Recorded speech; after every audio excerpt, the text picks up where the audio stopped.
감사합니다.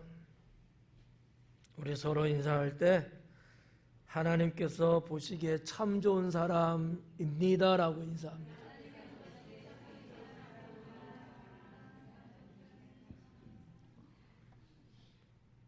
어때요? 진짜 그래요? 아닌 것 같은데. 만물을 창조하시고 하나님께서 그렇게 고백한 것처럼 어떻게 보면 우리가 살면서 하나님의 그러한 그 인정, 그 말씀에 엇나가는 그런 삶이 되면 안 되지 않느냐. 누가 봐도 보기 참 좋았다. 이런 평이 나올 수 있기를 바랍니다. 오늘 말씀 내용에도 그런 말씀이 있어요. 네, 또 찬양도 가사가 보시기에 참 좋다는 단어가 몇 번 나온지 모르겠어. 그렇게 좋은가 봐. 우리 인생도 그래야 될 줄로 믿습니다. 자, 오늘은 눈이 밝아져라는 제목으로 강의를 하겠습니다. 13절에 그날에 그들 중 둘이 예루살렘에서 25리 되는 엠마오라 하는 마을로 갔다, 이렇게 기록하고 있죠. 여기 이제 소개되고 있는 이 제자 2명은 예수님의 그 12명의 제자에 해당되는 사람들은 아니에요. 그냥 제자라고 됐습니다만 그런 어떤 제자는 아니고 예수님을 믿고 따르는 제자, 그 정도 수준이라고 보시면 되겠습니다.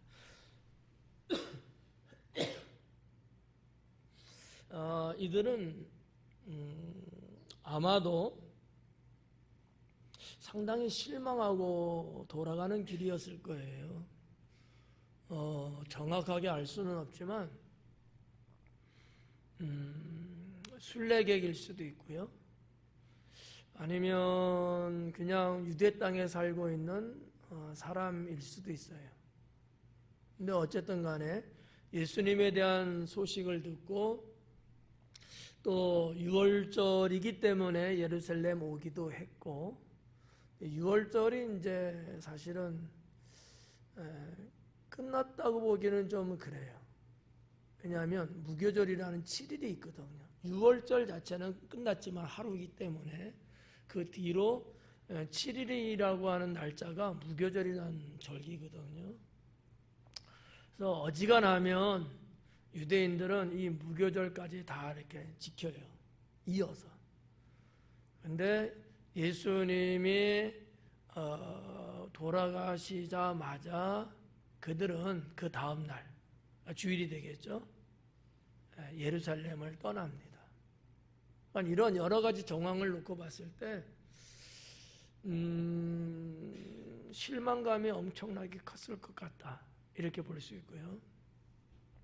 뒤에도 나옵니다마는 이들은 예수님을 우리의 구속자일 거라고 생각했다 그랬거든요. 누가의 기록에 의하면.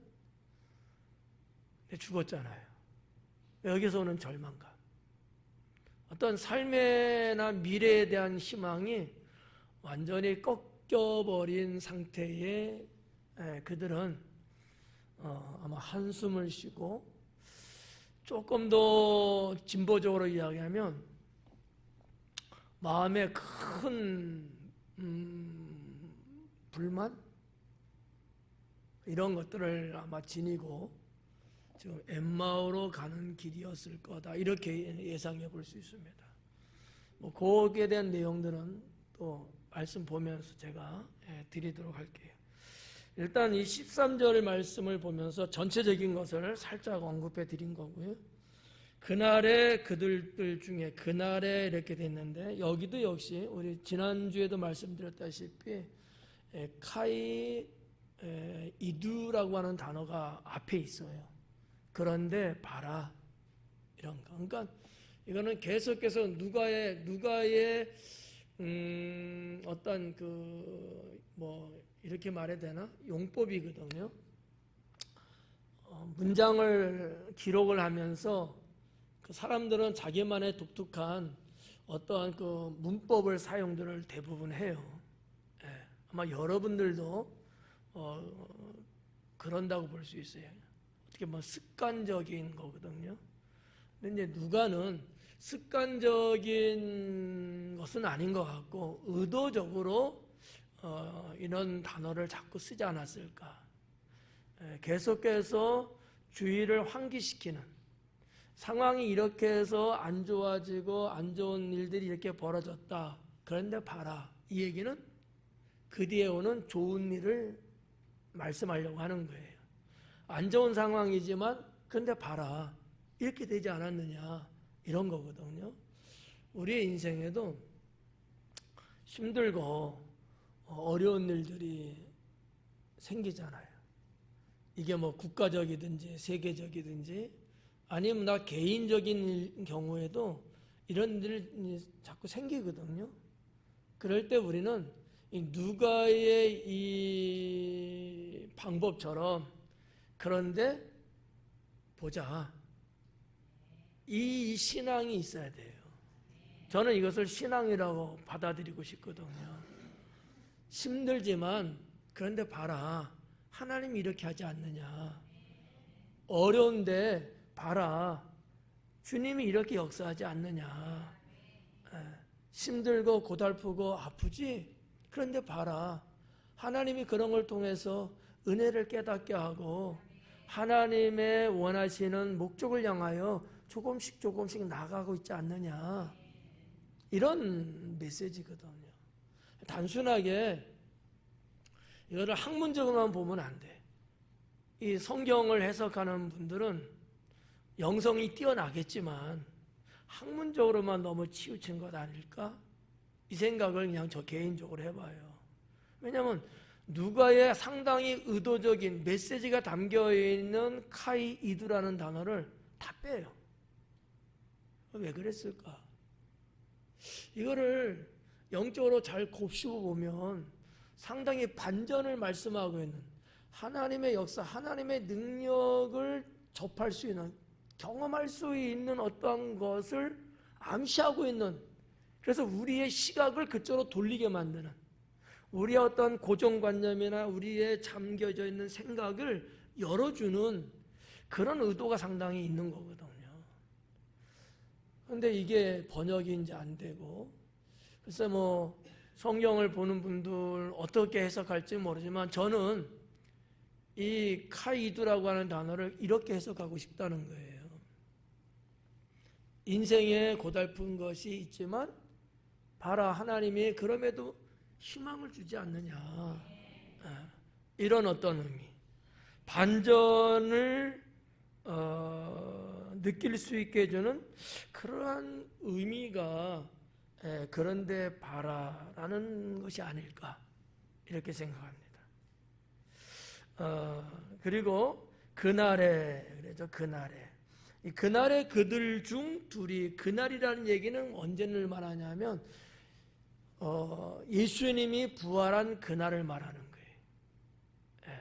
그러니까 이제 정관사를 사용한 이제 그날인데 다른 어떠한 날을 말하는 게 아니에요. 그렇게 말하면은 문법적으로 부정관사를 써야 되거든요. 이런 얘기는 어려운 얘기니까. 그냥 예수님이 부활한 날을 지금 누가는 그날이라고 표현한 거고요. 이 날은 언제냐면 여자들이 예수님 부활 현장 무덤에서 돌아와서 우리에게 말해준 날이에요. 그러니까 당일인 거야. 근데 시간을 한번 우리가 추적 한번 해봐요. 새벽에 봤어요? 그러면 집에 가서 아침 먹고 제자들에게 알려준 건 아니잖아요. 보자마자 예수님 안 계시고 부활했다는 것을 천사들로부터 확인되는 말을 듣고 황급하게 제자들이 있는 곳에 달려갔어요. 그 길이 아주 길지는 않아요. 멀어봤자 1km입니다. 그러기 때문에 가까운 거리죠, 어떻게 보면. 시간적으로 보면은 그 달려간 시간조차도 해가 뜨지 않고 있는 시간일 수 있어요. 제가 지난 시간에 말씀드렸죠.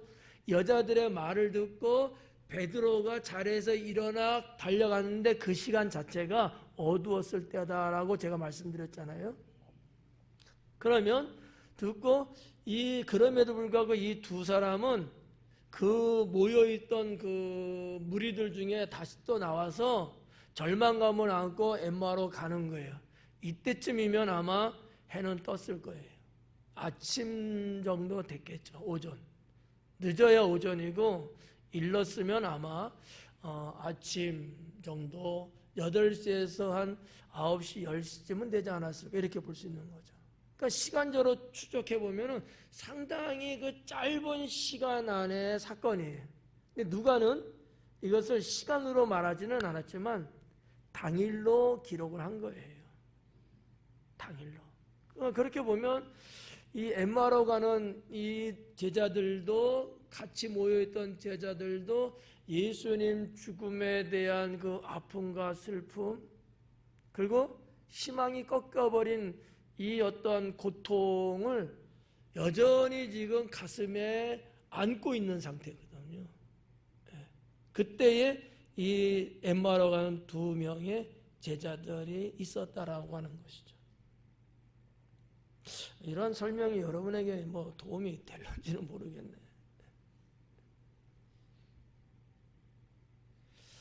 그들 중 둘이 예루살렘에서 25리 되는 엠마오로 하는 마을로 가면서 엠마오라는 단어가 지명이 나오는데 이 엠마오라는 단어의 뜻이 무슨 얘기냐면 따뜻한 음물들이라는 뜻을 갖고 있어요.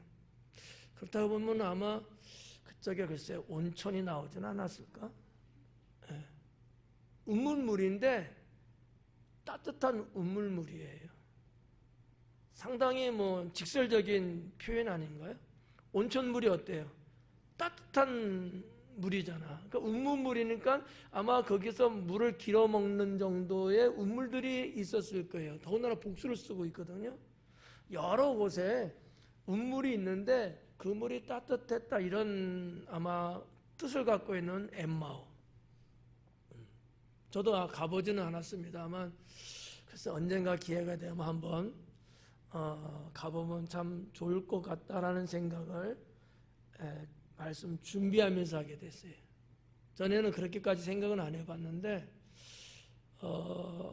괜찮을 것 같다. 근데 이게 여행사 가이드가 거기를 안 데려가더라고.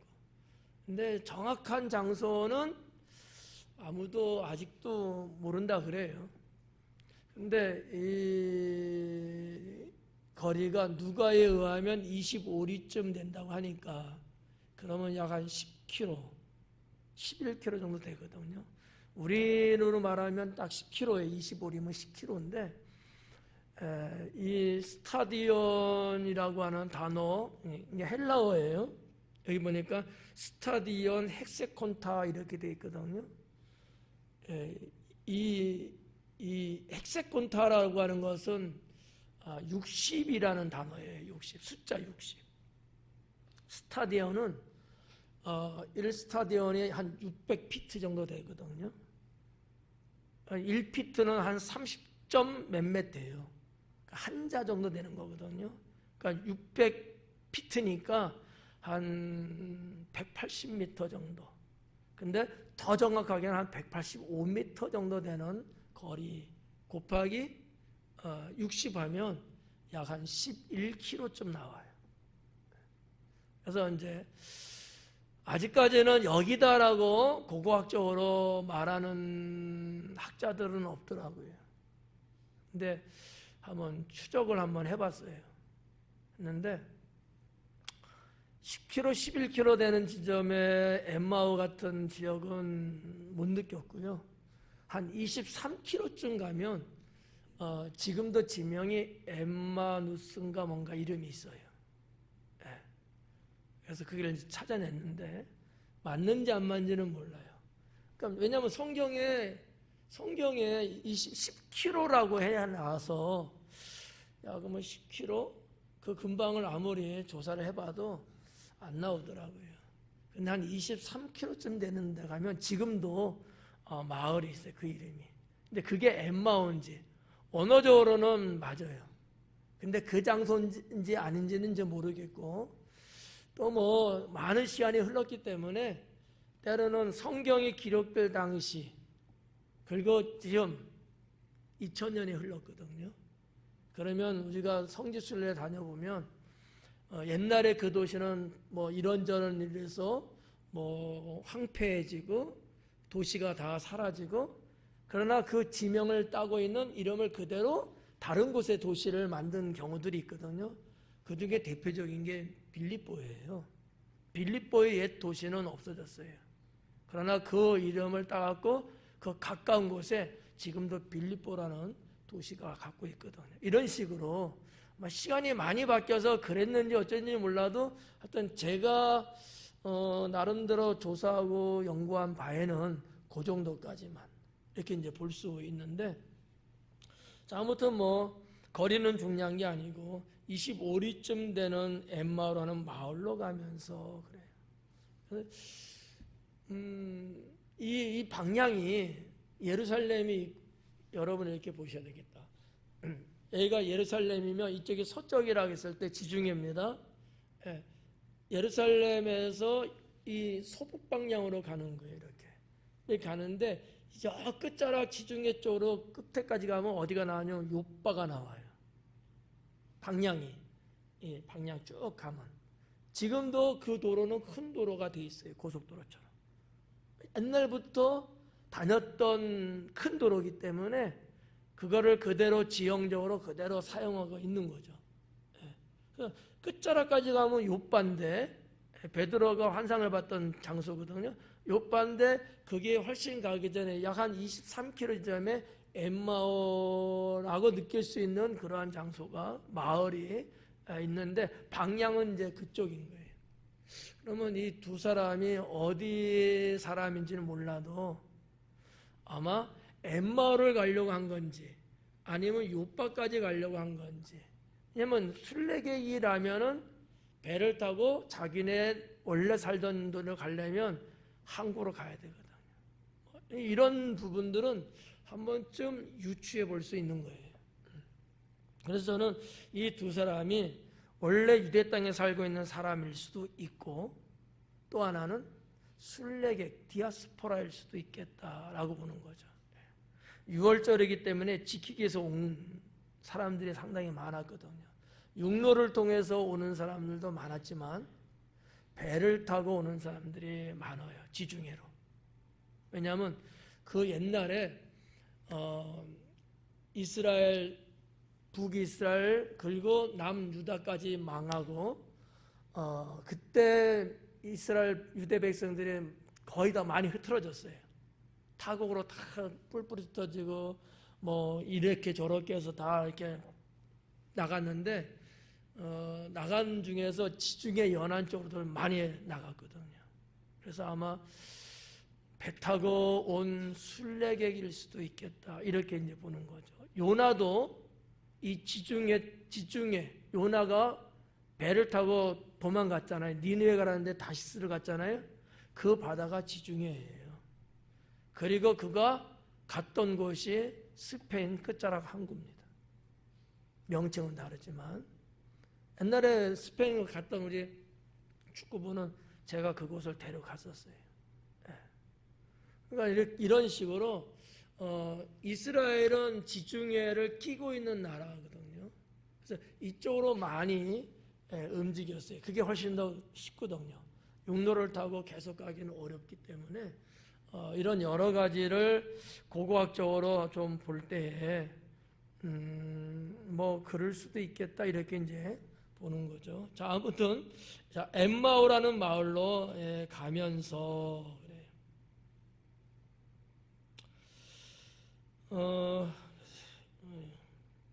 여러분들이 공부하는 학생들 정도면 이런 부분들을 조금 더 좀 역사적으로 좀 더 풀어주면서 알려주면 참 좋을 텐데,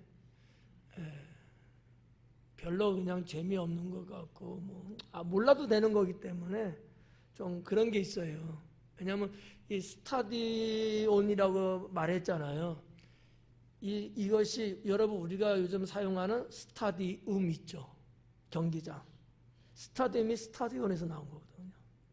그리고 이 스타디온도 스타데라고 하는 단어에서 왔거든요. 스타데. 그러니까 언어가 발전한 거예요.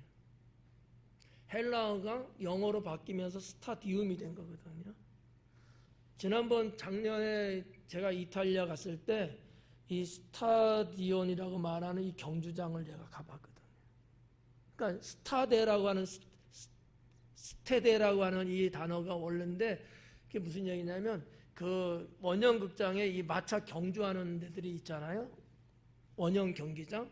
근데 원래는 이렇게 도보 경주를 했던 거예요. 도보 경주.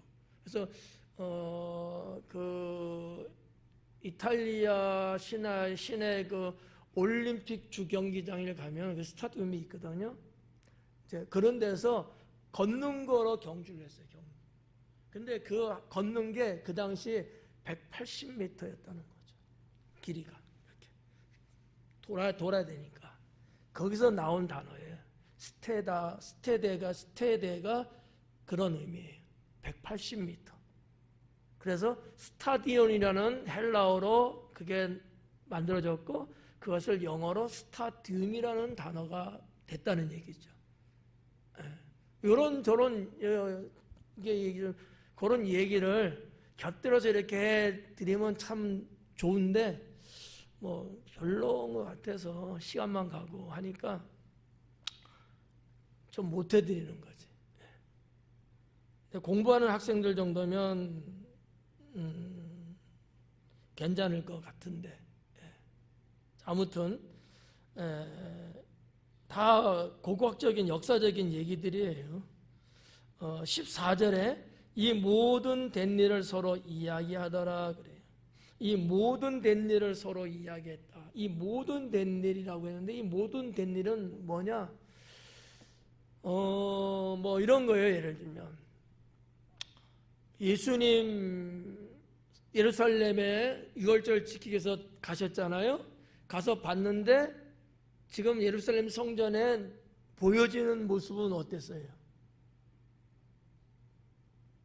너무 오래되었고 기억도 안 나죠.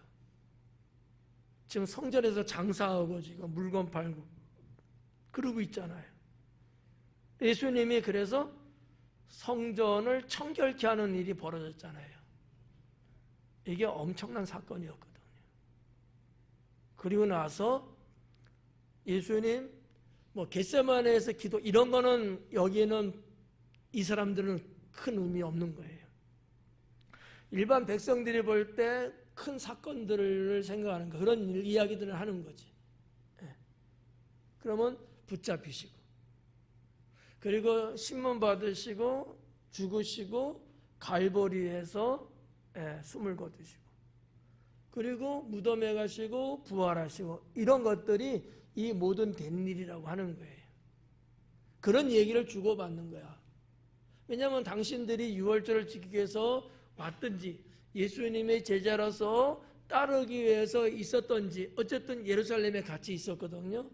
그런데 이와 같은 것들은 상당히 그 뭐라고 할까? 뭐라고 설명할까? 그 당시 그 예루살렘 유대 땅에서는 영어로 그냥 말씀드릴게요. 센세이션이 일어났던 거지.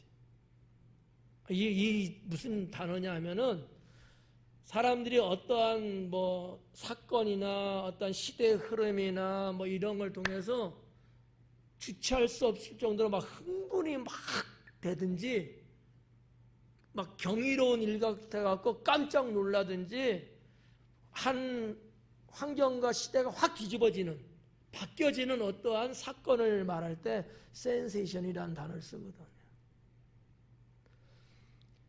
이 모든 된 일을 서로 이야기. 이게 모든 된 일이 그런 어떠한 유대 땅 예루살렘에서 벌어진 그 일들이 그 당시에 센세이션이었다는 거예요.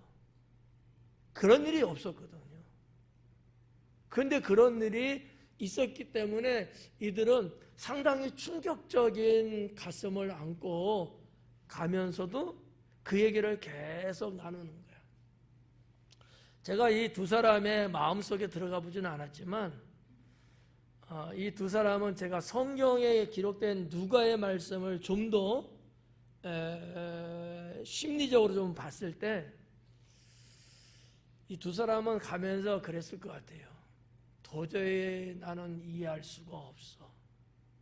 막 이러한 마음을 갖고 대화를 주고받지 않았을까 이렇게 생각돼요. 야, 자네는 지금 이 된 일이 이게 맞다고 생각하니? 나는 도저히 내 생각으로는 이해가 안 가. 어떻게 해서 그럴 수가 있지? 뭐 이런 얘기들인 거예요. 뭐 그 대화 내용의 어떤 것들은 이런 거예요. 누가도 기록했습니다만 어떻게 우리 대제사장과 관리들 지도자들이 어떻게 해서 이분을 죽일 수 있는 거지? 그분은 선한 분이고 그분은 훌륭한 선지자인데 다른 사람도 아니고 대제사장이고 우리 민족의 지도자라고 하는 그 정도에 있는 사람들이 어떻게 그렇게 무식하게 알지도 못하면서 그렇게 사람을 죽일 수 있지? 그걸 어떻게 로마에게 그 나사렛 예수를 죽이라고 내놓을 수 있는 거야? 자네 같으면 이해가 가?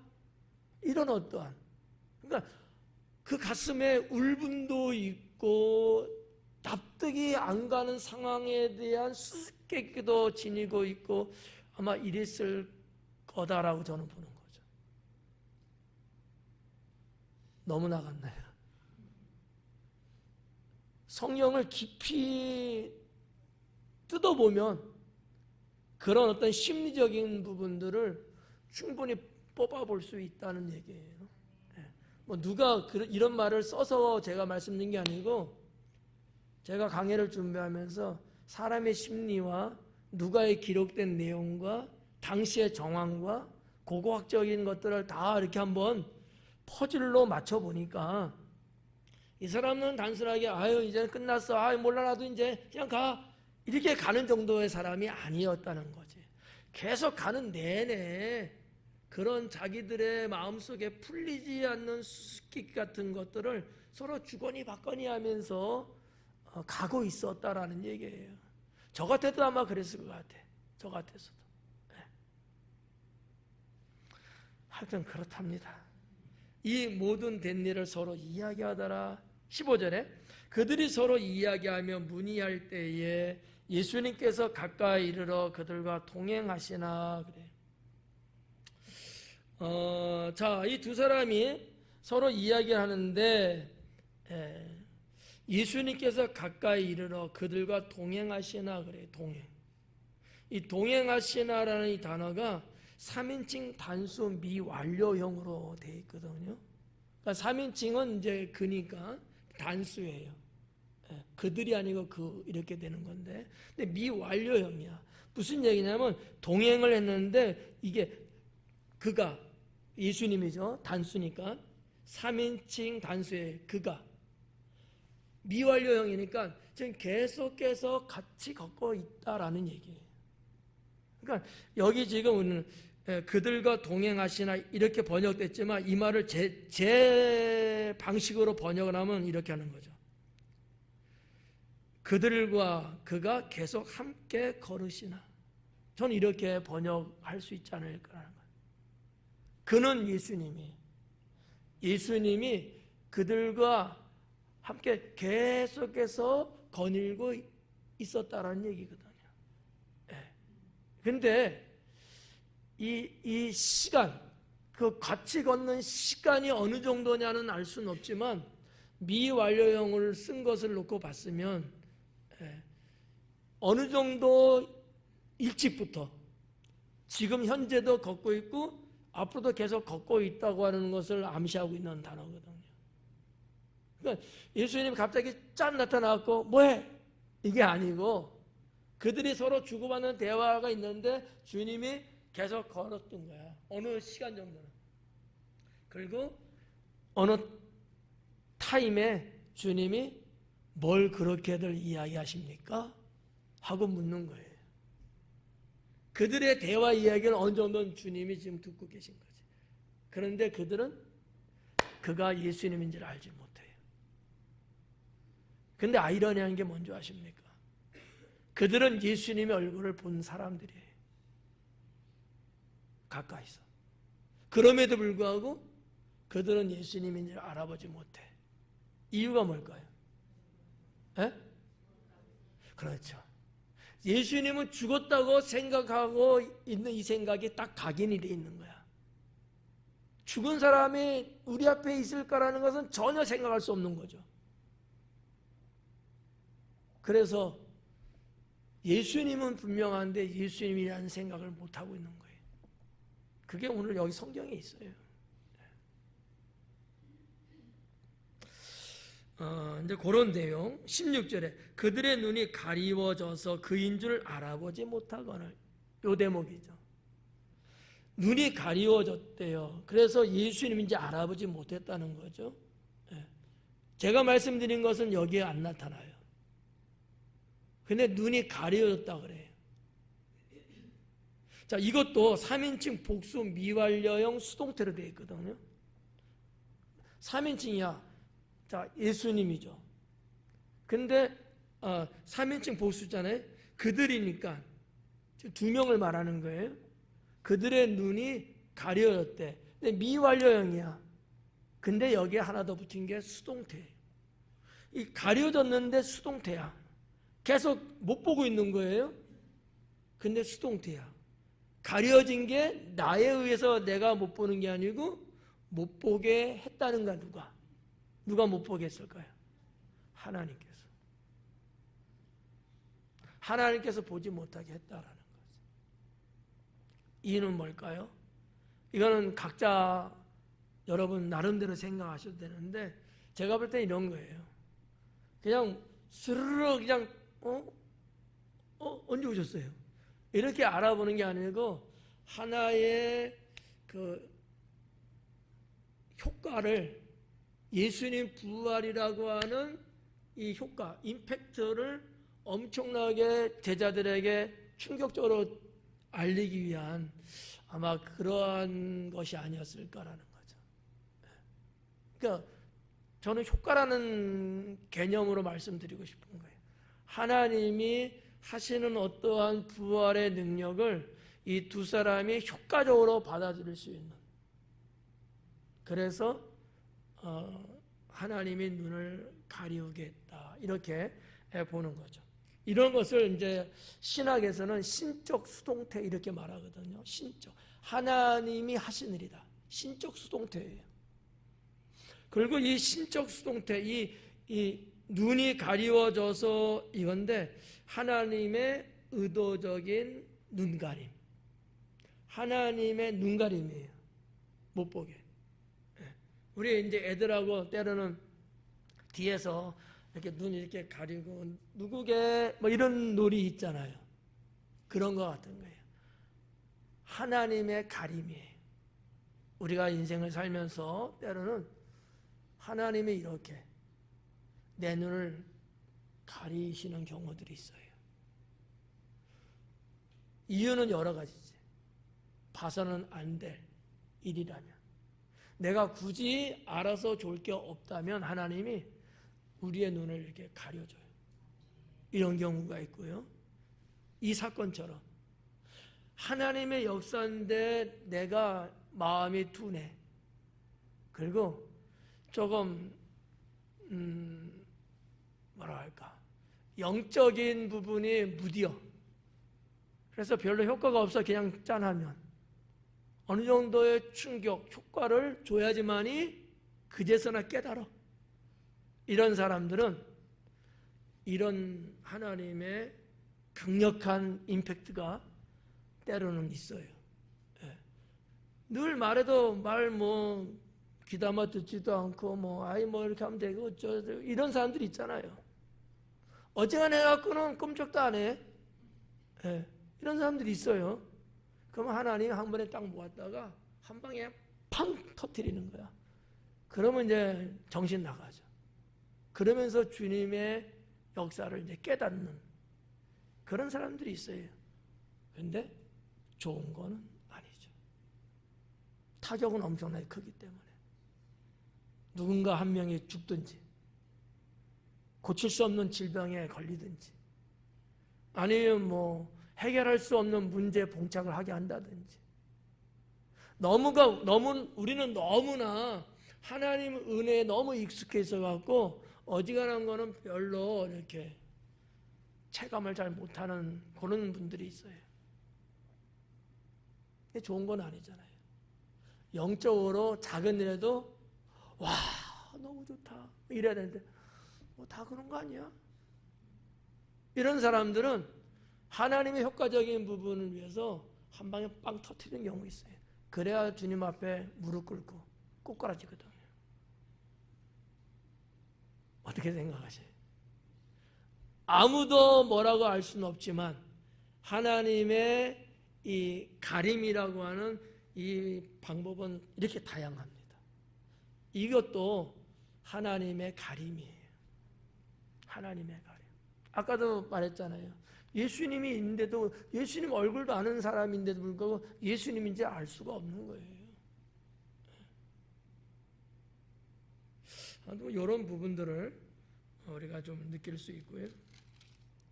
17절에 예수님께서 이르시되 너희가 길 가면 서로 주고받고 하는 이야기가 무엇이냐 하시니 두 사람이 슬픈 빛을 띠고 머물러 서더라 그래.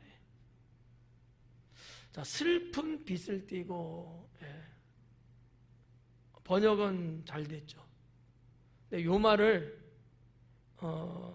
상황적이고 정서적으로 말하면 이런 거예요. 아까 제가 슬쩍 한번 쭉 얘기했잖아요. 지금 엠마오로 가는 두 사람은 상당히 마음이 울적거리고 희망을 잃어버리고 절망 속에 가는 사람인데 일어난 사건들이 도저히 우리는 이해할 수 없는 일들이고 우리는 엄청난 기대 속에 있는데 그 꿈이 다 깨져버렸거든요. 그러니까 지금 이 마음의 상태는요, 누가 건드리면 한 방 때릴 정도야. 근데 웬 사람이 와갖고 뭔 얘기를 이렇게 주고받고 가는 겁니까? 그러니까 어땠을 것 같아요? 여러분 같으면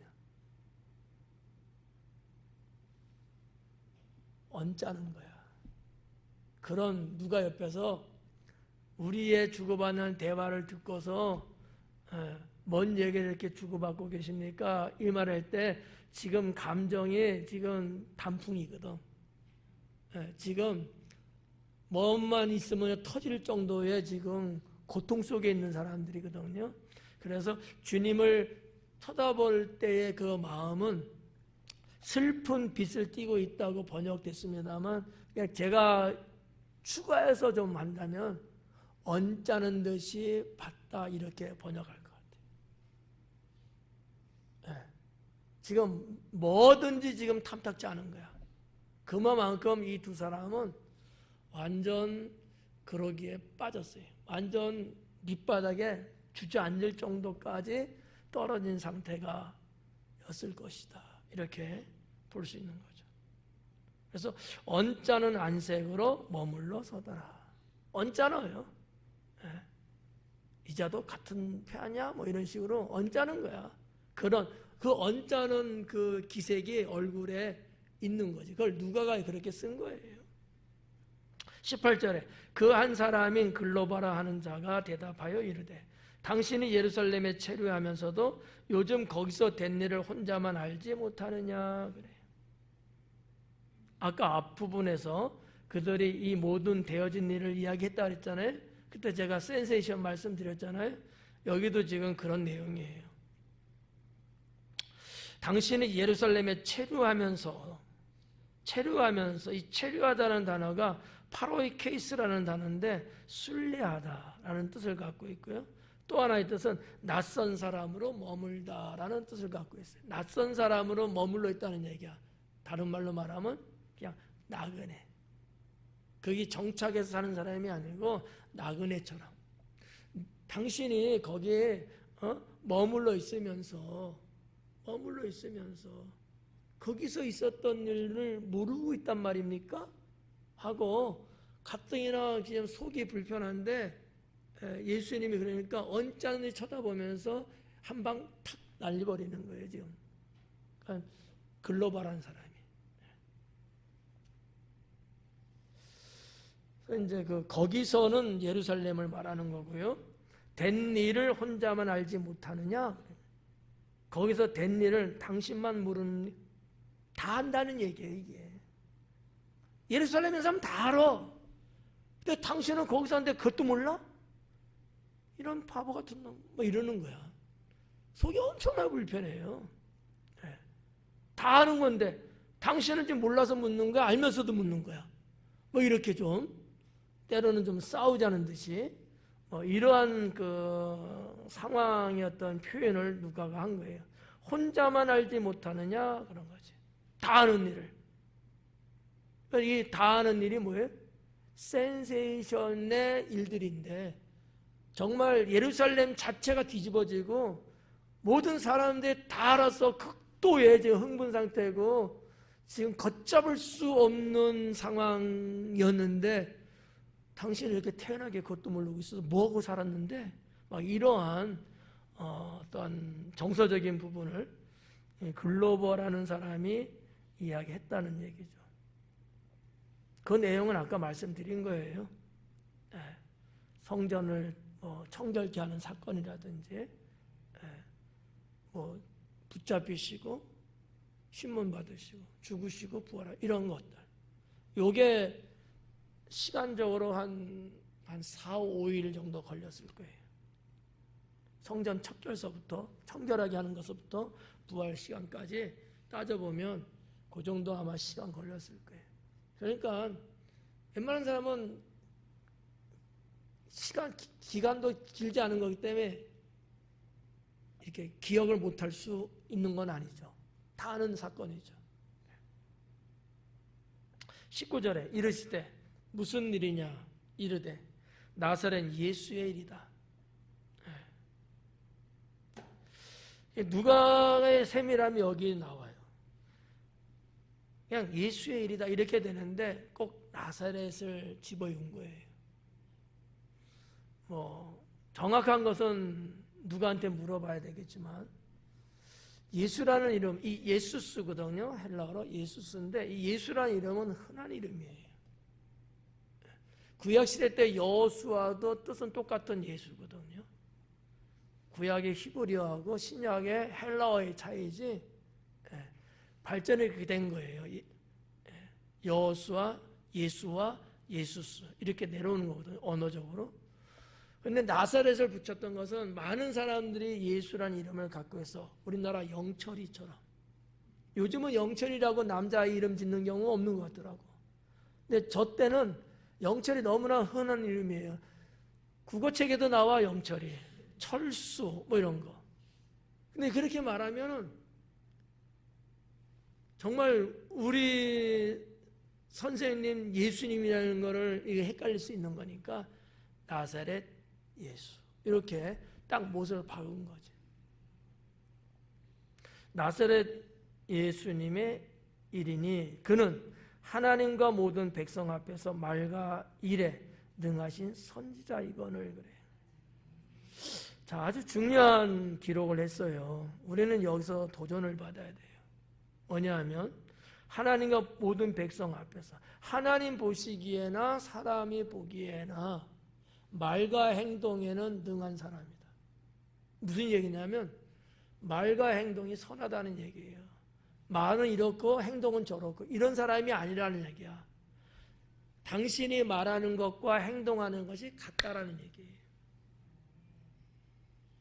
별로 반응이 없네.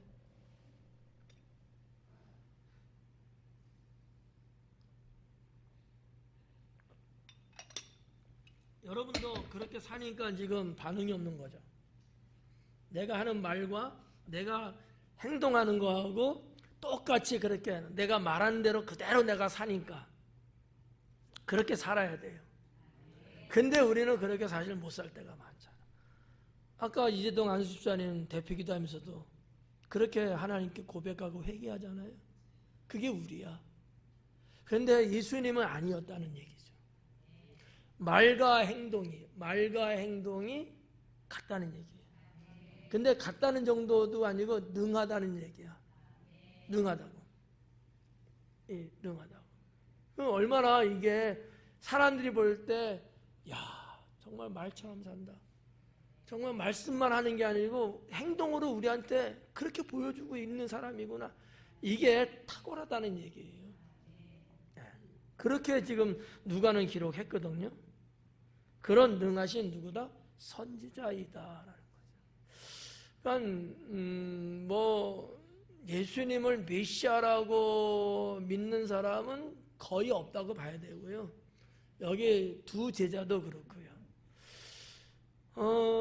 그래서 아마 누가도 이렇게 썼을 거예요. 선지자 정도만 본 거예요. 대단한 선지자죠. 근데 제자 중에서 이 한 사람만큼은 조금 달리 봤어요. 누굴까요? 베드로였어요. 베드로는 여러분이 알다시피 가이사랴 빌립보에서 주는 그리스도의 아들이시다. 이거는 메시아라는 얘기예요. 그냥 선지자라는 얘기가 아닌 거거든요. 왜냐하면 유대인들의 구약시대의 사상들은 선지자를 하나님의 아들이라고 말 안 해요. 종이라고만 보죠. 근데 베드로는 성령이 그를 감동시킴으로 아들이라고 고백해. 그리스도시며 아들이라는 거죠. 이게 달라요. 아마 베드로는 자기가 하고도 자기가 뭔 말 했는지도 모를 수도 있어. 어쨌든 하나님은 그 우상의 그 동네 지역에서 예수님이 메시아라는 것을 많은 사람들 앞에서 선포하게끔 한 거거든요. 그러니까 하나님의 이런 어떠한 영적인 움직임은 이미 일찍부터 계속 있었던 거예요. 사람들이 모르고 있을 뿐이지. 물 밑에 흐르고 있는 거야 지금. 이런 부분들. 내 때가 아니니까 알리지 말라는 것도 다 그런 거거든요. 자, 이런 부분들. 하나님과 모든 백성, 사람들 앞에서 말과 행동이 다르지 않고 진실하고. 그런 선지자이거늘. 그러니까 이 두 사람은 메시아라는 것은 아예 근접하지 못하고 있는 생각이죠. 근데 이제 뭐 구약 시대 때나 신약 때는 좀 아니지만 선지자가 있고 왕이 있잖아요. 제사장도 있고 나라는 왕이 다스렸어요. 하지만 그 왕도 신정 정치를 하기 때문에 선지자에게 말씀을 받고 이랬단 말이지. 물론 선지자라고 해서 왕을 무시하고 그러지는 않아요. 충분히 존대하지만 왕도 나라를 이끌어가는데 하나님의 뜻대로 이끌어가려고 하는 왕들은 그럼 어떻게 해요? 선지자한테 찾아갔고 선지자가 하는 말을 듣고 순종하고 나라를 다스렸다는 거죠. 그래서 이 선지자 이거늘이라는 것은 상당한 의미가 없지 않아 있어요. 그리고 20절에 우리 대제사장들과 관리들이 사형 판결에 넘겨주어 십자가에 못 박았느니라. 아까 처음에 제가 쭉 그냥 서술해서 드린 말씀 내용들이죠. 자, 여기도 지금 빠져 있는 게 있어요. 호토스라는 단어가 있는데 맨 앞에 나와요. 호토스. 원래 맨 앞에 나오는 게 상당히 중요한 거고요. 그리고 동사로 된 단어가 중요하거든요. 이 호토스라는 말은 무슨 뜻이냐면 어떻게라는 뜻이에요. 어떻게. 그러니까 이 두 사람이 예수님한테 하는 얘기죠. 어떻게 우리 대제사장과 관리들이 나사렛 예수를 저들에게 넘겨줄 수 있는 겁니까? 이게 이해가 안 가서 하는 얘기야 지금. 어떻게 그럴 수 있습니까? 로마는 우리를 지금 지배하고 있는 나라잖아. 그런데 나사렛 예수라는 우리 선생님은 우리 민족을 위해서 우리 나라의 구원을 이루게 해방을 위해서 계신 분인데 그런 우리의 이 선자를 어떻게 죽는데 내줄 수 있느냐. 그들은 매국노 아니야? 이렇게 생각할 만큼 납득이 이해가 안 가는 거예요. 영적인 거는 이제 모르니까.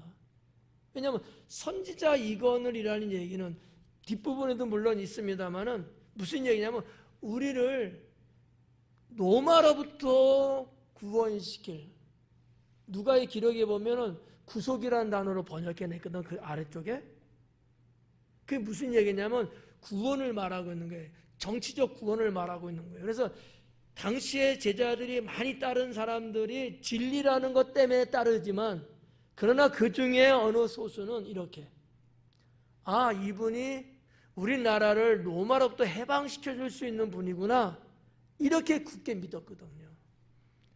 이 엠마오로 가는 두 사람도 예외는 아닙니다. 그래서 어떻게 우리 대제사장들과 관리들이 사형 판결에 넘겨져 십자가에 못 박을 수 있을까? 뭐 이런 얘기예요. 21절에 우리는 이 사람이 이스라엘을 속량할 자로 바랐노라. 로마로부터 우리를 구해낼 사람이라고 우리는 그렇게 여겼고 그렇게 희망을 가졌다. 이제 자기들의 이제 실제적인 속내를 예수님께 다 이제 이야기를 하는 거예요. 그리고 이뿐 아니라 이 일이 일어난 지가 사흘째요 그래요. 아주 심오한 단어를 누가가 썼어요. 뭘까? 사흘 뭐? 사흘이 어쩌다고? 여기 사흘은 써 있는데 내가 죽은 지 사흘 만에 부활하리라. 그 사흘이 아닐까? 그러니까 이야기는 들어서 아는데 이게 신앙으로 받아지는 않은, 그냥 흘려 넘어간 거야. 근데 아무리 곰곰이 생각해봐도 자꾸 떠오르는 거지. 사흘째가 됐다. 지금 당일날에 주일날에 지금 죽은 지 사흘 만에, 금요일 돌아가시고 토요일 주일이거든요. 또 이야기 해줘야 되나? 유대인들의 날수의 개념은요 0이 없어요. 옛날에. 그러니까 지금 뭐 만이라는 말도 하고 그러잖아요. 24시간 되지 하루 이렇게 말, 그런 게 없어요. 1초가 되든 1분이 되든 1시간이 되든 그날은 무조건 하루예요. 그럼 금요일 하루, 토요일 이틀, 새벽, 그것도 이른 새벽, 어두운 새벽에 부활하셨죠. 그래도 그 하루예요. 그래서 3일인 거야. 그러니까 이런 유대인들의 실제적인 것을 모르는 사람은 오해할 수도 있죠. 유대인들은 숫자 개념이 그랬어요. 날수 개념이 밤 12시 1분 딱 됐다? 하루야. 근데 우리는 그걸 하루라고 보기는 좀 그렇잖아요. 근데 그들은 그렇게 생각을 해요. 저녁이 되면 아침이 되니. 그 며칠 된 거예요? 저녁부터 날짜를 따지잖아. 하루의 날짜를. 그 다음날 그 시간, 이 시간 돌아가면 하루야. 이렇게 천지에 대해서는 보는데 실제는 날수는 1분이 됐든 1초가 됐든 그날은 하루를 잡아. 이런 어떠한 그들만의 숫자의 의미가 있어요. 그러니까 사흘째, 일이 일어난 지 사흘째입니다. 이 얘기야. 사흘째입니다. 여러 가지 정황을 보고 같이 무리들하고 섞어 있고 그 여자들이 와서 이야기해 준 것도 들었단 말, 듣고 지금 나온 거거든요. 그러면서 그들이 계속 대화를 나누는 거지. 야, 그 여자분들이 예수님, 우리 선생님 부활하셨다는데 믿을 수는 없고, 근데 정말 사흘 만에 부활한다고 했는데 정말 부활한 걸까? 자네 어떻게 생각해? 그런 것 같아? 나는 아무리 봐도 이해가 안 가. 근데 또 예수님이 그렇게 말씀했는데 그날이 바로 오늘이잖아. 뭐 이렇게 여러 가지 이야기를 서로 주거니 받거니 하는 그런 거. 이거를 지금 예수님한테 그 일이 되어진 지 벌써 3일 됐습니다. 이렇게 이야기하는 거예요. 저의 과도한 추측인가 모르겠지만 저는 그렇게 해석하고 싶어요. 굳이 이 일이 일어난 지 사흘째요라는 말을 쓸 이유가 없어요. 그럼에도 불구하고 누가는 기록했다. 여기는 메시지가 있지 않았을까? 우리도 비슷해요. 말씀을 듣고 귀에 못이 박히도록 들었고 해도 안중이 없어. 왜? 그거를 생각하며 살아야 되는데 생각 안 하고 살기 때문에. 제가 말씀드렸잖아요. 뇌과학 이야기하면서 생각을 계속 하며 살면은 모든 우주의 원리 사건들이 거기에 초점을 맞춰서 들어와요. 그 시끄러운 중에서도 한국 목소리가 들린다니까. 그렇잖아요. 외국 나가면 그런 것처럼 생각을 하면은 누가 탁 건드려지면 그렇지 이랬는데 아예 생각 안 하고 살면 그래? 그런 적 있었어? 이렇게 얘기하잖아. 하여튼 치매가 아니면 건망증 뭐.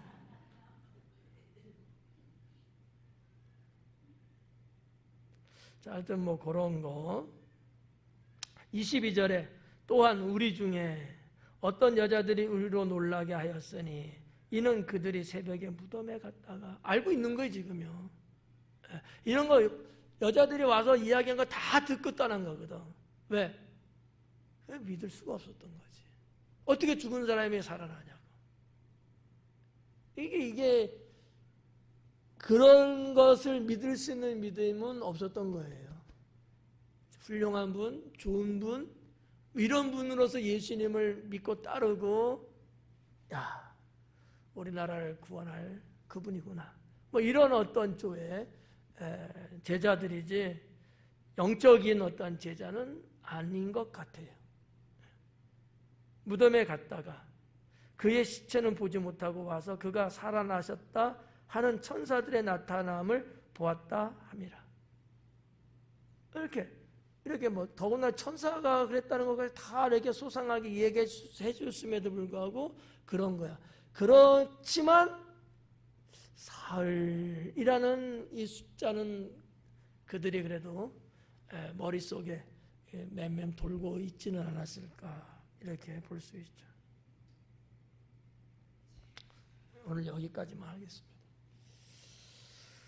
자, 하여튼 엠마오로 가는 두 제자, 그들은 인간적인 육신의 희망을 안고 그리고 좀 더 좋게 말하면 진리를 알게 되고 그렇게 이제 살았지만 그런 예수님이 죽는다는 것 때문에 죽음 때문에 모든 것을 다 잃은 양 다시 자기들이 갈 곳, 살 곳으로 돌아가는 이런 내용들.